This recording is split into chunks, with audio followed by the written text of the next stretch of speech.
ਅਗਲੀ ਖਬਰ ਜਿਹੜੀ ਆ ਹੇਟ ਕ੍ਰਾਈਮ ਦੇ ਨਾਲ ਆਪਾਂ ਬਿਗਟਰੀ ਦੇ ਨਾਲ ਸੰਬੰਧਿਤ ਜਿਹੜੀ ਤੁਹਾਡੇ ਨਾਲ ਸਾਂਝੀ ਕਰ ਸਕਦੇ ਹਾਂ। ਐਕਟਰ ਹੈਗਾ ਹੈ ਮੈਥਿਊ ਮਾਰਸਡਨ।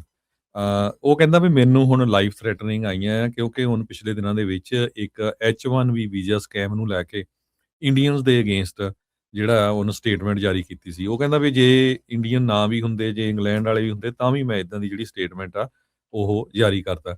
ਹੁਣ ਐਕਸ ਦੇ ਉੱਤੇ ਅਪ੍ਰੈਲ 4 ਨੂੰ ਇੰਡੀਅਨ ਜਿਹੜੇ ਬੱਚੇ ਆ, ਉਹਨਾਂ ਦੇ ਅਗੇਂਸਟ ਇੱਕ ਰੈਂਟ ਜਿਹੜਾ ਜਾਰੀ ਕੀਤਾ ਸੀ ਵੀ ਮੈਂ ਹੋਮ ਡਿਪੂ 'ਚ ਗਿਆ, ਉੱਥੇ ਕੋਈ ਵੀ ਇੰਗਲਿਸ਼ ਨਹੀਂ ਬੋਲਦਾ ਸੀ।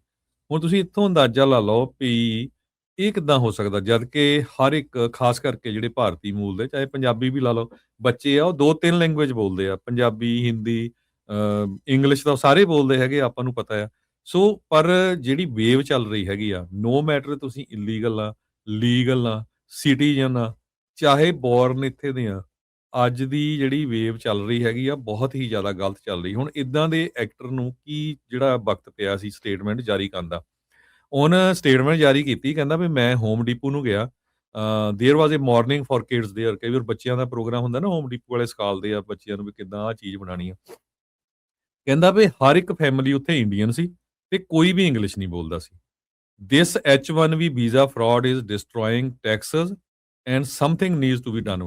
ਹੁਣ ਇਹਨੂੰ ਪੁੱਛੇ ਵੀ ਜਿਹੜੇ H1B ਵੀਜ਼ਾ ਤੇ ਆਏ ਆ ਉਹ ਇੰਗਲਿਸ਼ ਤੋਂ ਬਿਨਾਂ ਕਿੱਦਾਂ ਆ ਸਕਦੇ ਆ? ਸਾਰਿਆਂ ਨੂੰ ਉਹਨਾਂ ਨੂੰ ਇੰਗਲਿਸ਼ ਆਉਂਦੀ, ਮੋਸਟਲੀ ਇੰਜੀਨੀਅਰ ਆ। ਸੋ ਇਸ ਪੋਸਟ ਦੇ ਨਾਲ ਬਹੁਤ ਆਊਟਰੇਜ ਹੋਇਆ, ਲੋਕਾਂ ਨੇ ਕਿਹਾ ਵੀ ਇਹ ਤਾਂ ਬਿਗਟਰੀ ਆ।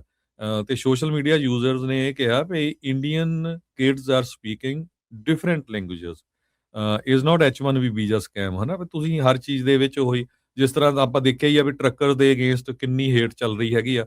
ਜਦੋਂ ਵੀ ਕੋਈ ਮਾੜੀ ਮੋਟੀ ਵੀ ਟਰੱਕਰ ਦੀ ਖਬਰ ਆਉਂਦੀ ਆ, ਉਹ ਪੱਗ ਵਾਲਿਆਂ ਦੀਆਂ ਫੋਟੋਆਂ ਲਾ ਕੇ, ਚਾਹੇ ਉਹ ਹਰਜਿੰਦਰ ਸਿੰਘ ਆ, ਜਸ਼ਨਦੀਪ ਆ, ਹੋਰ ਉਹਨਾਂ ਦੀਆਂ ਲਾ ਕੇ ਬਾਰ-ਬਾਰ ਉਹ ਸ਼ੋਅ ਕਰ ਦਿੰਦੇ ਹੈਗੇ ਆ। ਹੁਣ ਫਿਰ ਜਦੋਂ ਲੋਕਾਂ ਨੇ ਉਹਦੇ ਅਗੇਂਸਟ ਜਿਹੜੇ ਆਪਣੇ ਟਵੀਟ ਕਰਨੇ ਸ਼ੁਰੂ ਕੀਤੇ ਵੀ ਤੂੰ ਤਾਂ ਇਦਾਂ ਦੀਆਂ ਜਿਹੜੀਆਂ ਇਹ ਕਰ ਰਿਹਾ ਆ, ਤੇ ਵਿਕਟਰੀ ਸਟੇਟਮੈਂਟ ਜਿਹੜੀ ਜਾਰੀ ਕੀਤੀ ਹੈਗੀ ਆ, ਤੇ ਉਹ ਤੋਂ ਬਾਅਦ ਉਹ ਕਹਿੰਦਾ ਜੀ ਹੁਣ ਮੈਨੂੰ ਮੇਰੀ ਲਾਈਫ ਨੂੰ ਖਤਰਾ ਆ, ਮੈਨੂੰ ਜਿਹੜੀਆਂ ਥ੍ਰੈਟਨਿੰਗ ਜਿਹੜੀਆਂ ਕਾਲਸ ਆ ਉਹ ਦਿੱਤੀਆਂ ਹੈਗੀਆਂ। ਸੋ ਹੁਣ ਇਹ ਦੇਖ ਲਓ ਵੀ ਅੱਜ ਦੀ ਸਿਚੁਏਸ਼ਨ 'ਚ ਕੀ ਬਣ ਰਿਹਾ। ਟੈਕਸਸ ਦੇ ਵਿੱਚ ਇਹ ਬਹੁਤ ਕੁਝ ਹੋ ਰਿਹਾ ਰਾਜਕਨਵੀਰ ਸਿੰਘ ਜੀ।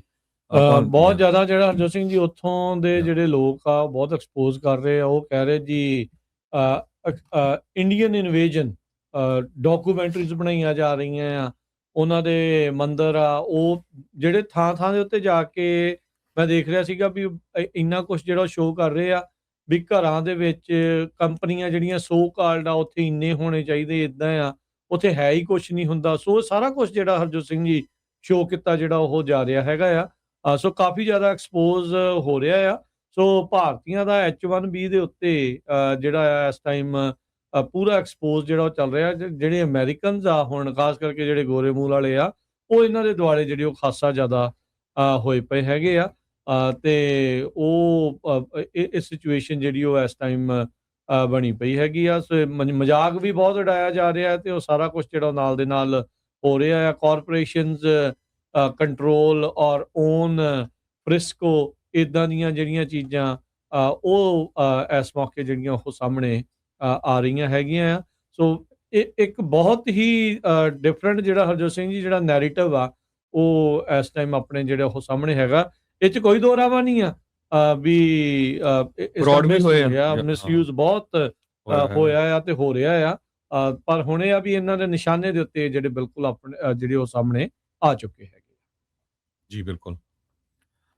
ਤੇ ਸਾਡਾ ਖਬਰਾਂ ਦਾ ਸਮਾਂ ਵੀ ਸਮਾਪਤੀ ਵਾਲੀ ਹੈ। ਬਿਲਕੁਲ ਜੀ, ਸਮਾਂ ਸਮਾਪਤ ਹੈ। ਮਿਲਾਂਗੇ ਆਪਾਂ ਆਪਣੇ